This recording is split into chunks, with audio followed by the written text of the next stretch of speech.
बात नहीं, जो वर्दी पहन के गुलामी कर रहे हैं और हम बिना वर्दी के देश को आजाद कराने का। 70 साल का एक बुजुर्ग आदमी 15 साल की छोटी बच्ची से माफी मंगवा के अपने चौड़ में घूम रहा है, तो हम भी यादव है, झुकेंगे नहीं जब तक तोड़ेंगे नहीं साला, इस बार छोड़ेंगे नहीं किसी को। तो रियलिटी में जो गद्दार है उसने जो चंदा चोरी किया है, राम जी के नाम पे वोट मांगा है, राम जी के नाम पे फिर उसने चंदा चोरी कर दी है और उसके खिलाफ अगर जनता आवाज उठाना चाहती है तो आप बोलते हैं कि उन्होंने हमारी बेइज्जती की है। तो ये कैसे जनता, जो सोई हुई जनता की बीजेपी के जो, ये भी सर दो मुंह के हैं, इनका चेहरा जरूर एक है लेकिन दो मुंह के हैं, कभी इस तरफ बोलेंगे कभी उस तरफ बोलेंगे। पहले बोलते थे कि मुस्लिमों से हमें दिक्कत है इसलिए इनने हिंदू राष्ट्र बनाया, चलो मान लेते हैं कि तुम्हें मुस्लिमों से दिक्कत होगा, लेकिन वही हिंदू राष्ट्र बनाने वाला जब चंदा चोरी कर रहा है तब तुम लोग क्यों नहीं बोल रहे हो? तो अब तुम्हें क्यों साफ सूंघ गया है? देश की जनता ये पूछ रही है, जो संसद भवन नौटंकी करने के लिए बना हुआ है, या देश की जनता का आवाज उठाने के लिए? अच्छा, देश की जनता की आवाज या नौटंकी करने की, इसके ऊपर बोलना चाहेंगे। जब उसी पार्लियामेंट में लोग जब देश की जनता को गाली देते तब आप लोग क्यों नहीं बोलते हो?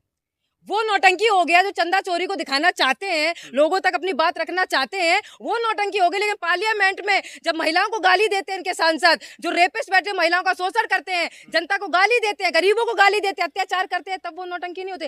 तब आप लोग क्यों नहीं बोलने आते हैं जो आवाज चीज में बोलना चाह रहे हो? और देखिए पप्पू यादव से आप समझ जाइए कि हम लोग झुकने वाले नहीं है। यादव वो समाज है कि बीजेपी सरकार में हर जात झुक गई लेकिन अहीर नहीं झुका, और पप्पू यादव जी ने बहुत अच्छा काम किया, उनका सम्मान करते हैं, और जिनका पर्दाफाश करने के लिए अगर हमें भी मौका मिलेगा तो हम भी ऐसी एक्टिविटी करेंगे। मेडिकल रिपोर्ट में जो हमला करने वाला है उसका बताया जाए, वो नशे के हालात में उन्होंने हमला किया, चाकू फेंका, चप्पल फेंका, जूता फेंका। जी जी बिल्कुल नशे की हालत में होगा, क्योंकि बिना नशा में जब आदमी का दिमाग चलता तो ऐसे काम करेगा नहीं, उसे ही पता है सच और सही और गलत क्या है। नशे के अधीन में उसने सोचा कर देंगे, बाद में बच भी जाएंगे, तो उसके लिए भी तो हमारे पास रीजन है कि सर मैं नशे की हालत में था, तो बचाव भी तो करना है। लेकिन बीजेपी की सरकार भेजी है सर, नॉर्मल आदमी जा ही नहीं सकता। बीजेपी क्यों चाहेगी पप्पू यादव पर चाकू से हमला करना, उसको जानलेवा हमला करना? क्योंकि सर उनका पर्दाफाश करने का काम भी तो पप्पू यादव जी ने ही किया है। जो चंदा चोरी का मामला जो सबसे बड़ा मुद्दा है शिक्षा के बाद, उसको दिखाने का पप्पू यादव जी ने काम किया, तो भेजेगा कौन भाई? भेजेगा जब हमें पता है कि चंदा चोरी इनने करवाया है, हम तो नहीं भेजेंगे उनको मारने के लिए। हमला करने वाला जो व्यक्ति, इन्होंने अगर पार्लियामेंट में जाके अगर वस्त्र धारण कर लिए, भगवा रंग वस्त्र धारण करके उन्हें दिखाया कि चंदा चोरी करने का मामला कहाँ उन्होंने निशान किया, तो आप बोले कि वो बेइज्जती का काम हो गया। यादव को आप चैलेंज कर रहे हैं हिंदूवादी संगठन की, अपने आवाज से निकले तब हम उन्हें दिखाएंगे कि असल में तांडव होता है क्या। अच्छा, तो हम भी कहना चाहेंगे ऐसे पीएम मोदी और योगी जी से कि अपने पद छोड़ के आइए समाज के बीच में, आपकी क्या औकात है समाज आपको दिखा देगी। और पप्पू यादव हो, अन्य कोई भी यादव जात हो, उनको हल्के में नहीं लेना। और जात के, यादव जात या कोई जात की बात नहीं है, देश की जनता में जो पावर है वो किसी भी सरकार में पावर नहीं है। और उन्होंने बहुत अच्छा काम किया, जो चंदा चोरी वाला जो मुद्दा ये बीजेपी सरकार ने छुपाने की कोशिश की है, जिसमें 250 करोड़ से ज्यादा 500 करोड़ तक चंदा चोरी की है, उन्होंने वो पर्दाफाश करने का काम किया है। तो उनको मेरा सत सत नमन है, और देश की जनता पप्पू यादव जी के साथ है। क्या लग रहा है पप्पू यादव ऐसी हरकतों से डरेंगे या फिर उनका मुकाबला करेंगे? बिल्कुल सर नहीं, बात ही जब उन्होंने बोला पप्पू यादव वो यादव समाज से है जो 1 लाख गोली भी खा सकता है, तो आपको लगता है कि यादव समाज का कोई भी पुरुष या महिला वो डर जाएगा? लाठीचार्ज हमारे भी ऊपर भी हुआ, हमारा नाम भी बेटू यादव है, अगर डर के बैठ जाएंगे तो देश की जनता को क्या सही क्या गलत है कौन दिखाएगा सर? और लाठीचार्ज करिए, आप 1 के प्राण लेंगे 100 बोलेगा, 100 के प्राण लेंगे 1 लाख आदमी बोलेगा। देखते आप किस किस का पर्दा, किस किस को मारने का काम करते हैं। लेकिन अब इन्हीं मामलों को लेकर के कई सांसदों पर जो शिकायत दर्ज किया गया देश के तमाम राज्यों में। जी देखिए, जब हम लोगों ने स्टूडेंट ने जब प्रोटेस्ट किया शिक्षा को बचाने के लिए, तो लाठी से चार्ज किया गया, एफआईआर की गई। उन्होंने चंदा चोरी का पर्दाफाश करने के लिए काम किया, उनके ऊपर एफआईआर कर दी। लेकिन जो योगी और मोदी को अपना बाप मानते हैं, जब वो लड़कियों के साथ शोषण करते हैं एफआईआर नहीं होती है, लड़कियों के कपड़े फाड़ते हैं एफआईआर नहीं होती है, गरीबों को मारते पीटते हैं एफआईआर नहीं होती है, तो ये दोगलापंथी नहीं है तो क्या है? सरकार है, उस सरकार का मतलब होता है समाज के लिए काम करना, ना कि अंधभक्तों को 2-4 ऐसे रखना जो अनपढ़ है और आप जो बोल रहे वो चीज वो सही मान ले। कोविड के टाइम पर थाली बजवाने का काम करवाया था पीएम मोदी ने, और अंधभक्तों ने थाली बजाई थी सर, उनके साथ साथ पढ़े लिखे लोगों ने भी थाली बजाई थी। इनकी मानसिकता इतनी कमजोर कर दी गई है कि ये अपनी शक्ति से विचलित हो गए हैं। हमें एक साथ होना पड़ेगा।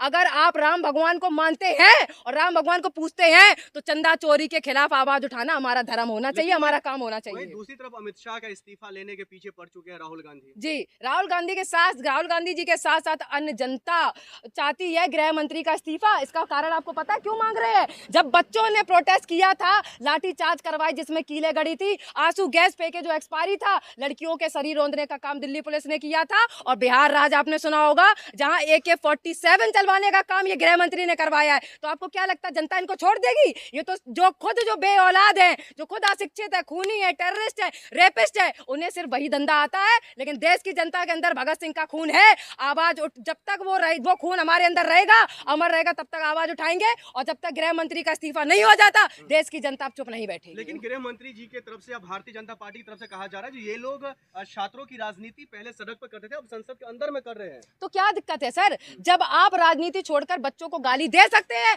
जब आप राजनीति छोड़कर गुंडैती करवा सकते हैं, जब राजनीति छोड़कर गोली चलवा सकते हैं, तो वो भी सम्माननीय इंसान है जो बच्चों के आगे आके उनकी आवाज पहुंचाने का काम कर रही है। पार्लियामेंट अगर सिर्फ डिबेट करने का है, तो कंगना जैसी औरत लड़कियों को गाली क्यों दे रही है एक औरत होकर? वहां के जो सांसद है, जो एमएलए है, बड़े बड़े नेता है, उन्होंने स्टूडेंट को गाली देने का काम किया। तो आप बताइए, ये नेता है या दोगलापंथी है? नहीं, पप्पू यादव के जरिए यादवों को टारगेट किया जा रहा है, तो समाज कहाँ तक पप्पू यादव जी के साथ है? यादव समाज, देखिए, यादवों को टारगेट तो इसलिए सोई हुई समाज करेगी क्योंकि यादवों के डर से ही तो वो बीजेपी को वोट देती है। तो उनको पता है कि एक यादव है जो कभी भी किसी भी सरकार से नहीं झुका, वो यादव है। चाहे बीजेपी की सरकार हो, चाहे गुंडे आ जाए, और उन पे जब हमला भी है उसके बाद भी पप्पू यादव जी की स्माइल देख रहे हैं, मूंछों पर ताव देख रहे हैं। उन्होंने बोला, आप देखिए, सबसे पहले अगर गोली चलेगी तो हम गोली खाएंगे। उसके बाद भी जो उनको मारने आया था, उसको भरी भीड़ से बचाने का काम भी पप्पू यादव जी ने किया। तो देखिए उनका दिल कितना बड़ा है। और बात अगर यादवों की आ जाएगी ना, तो हम भी यादव है, झुकेंगे नहीं, जब तक तोड़ेंगे नहीं साला, इस बार छोड़ेंगे नहीं किसी को। जैसे अखिलेश यादव का गुस्सा क्या पप्पू यादव पे उतारा जा हो सकता है सर,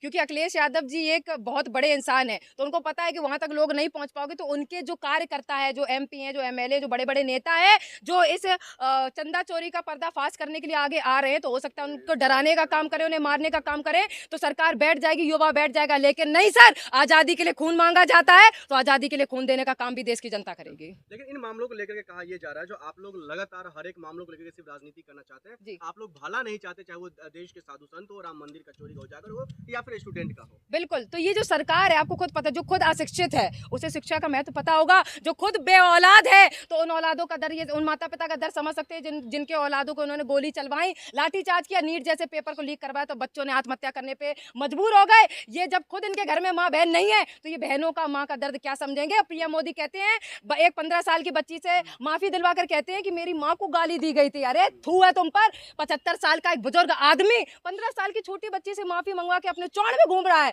36 इंच का सीना उसका, हो सकता है 75 इंच का हो गया। लेकिन देश की जो नया युवा है, अगर आना तो तुम हमसे डिबेट करो ना, देश की जनता तुम्हें तुम्हारी असली औकात दिखाएगी। आप जैसे जो लड़कियां या और भी जो आंदोलन में जो लड़कियां आई थी, जो छात्र छात्राएं आए थे, उसको मैं दिल से माफ कर रहा हूँ। वो अनजान है इन चीजों से, उनको भटकाया जा रहा है। इस टॉपिक के लिए पीएम मोदी के पास टाइम आ गया, तो रात के 12 बजे फ्रेंड्स मैं आपको माफ करता हूँ। किस चीज की माफी आप दे रहे हैं?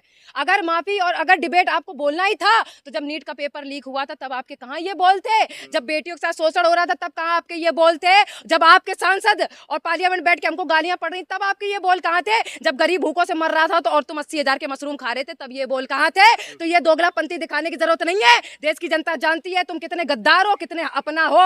अपना वो नहीं होता जो साथ में खड़ा होता है, अपना वो होता है जो साथ में लड़ता है, अपनों की आवाज उठाता है। राहुल गांधी कह रहे हैं, अगर संसद में नहीं आ सकते हैं तो इस्तीफा दे दो, क्योंकि आपने बदनाम और आपने स्टूडेंटों का हालात खराब कर रखा है। बिल्कुल सर, वो कप रहे हैं। पीएम मोदी ने पता नहीं कितने दिनों से पार्लियामेंट जाना छोड़ दिया है, और अमित शाह तो डर डर के अब आ ही नहीं रहे हैं। पीएम मोदी पीछे के गेट से जा रहे हैं। महिला सवाल पूछती है, पीएम मोदी रो देते हैं। पुरुष सवाल पूछता है, पीएम मोदी रो देते हैं। गरीब सवाल पूछने के लिए आता पीएम मोदी, उनको रोने के अलावा कुछ नहीं है। तो मैं बताती हूँ, वो बुजुर्ग हो चुके हैं, उन्हें अपनी सीट छोड़ देनी चाहिए। क्यों नहीं आ रहे अमित शाह जी हो या फिर प्रधानमंत्री नरेंद्र मोदी जी? देखिए, लगातार क्योंकि हम लोग इतना प्रश्न जब कर रहे हैं, तो उनको डर है कि गलत, जब इंसान खुद होता है तो हड़बड़ाता, वो घबराता, नर्वस होता, वो रो देता। जैसे पीएम मोदी रो रहे हैं, उनको पता है कि देश की जनता जब सवाल करेगी तो किस मुंह से उनको जवाब दोगे। राहुल गांधी भी कह रहे हाथ थरथरा रहा था अमित शाह जी बिल्कुल, का, वो गाड़ी से नहीं उतर पाए। बिल्कुल, मैंने वो वीडियो देखी, इंस्टा फेसबुक पे हर जगह वायरल है। जो सोई हुई जनता वो भी देख लेना कि वो कप रहे हैं। क्यों कप रहे हैं? क्योंकि तुमने गलत किया है। छोटे छोटे बच्चों पे लाठी चार्ज करवाते हो, और एक थू है।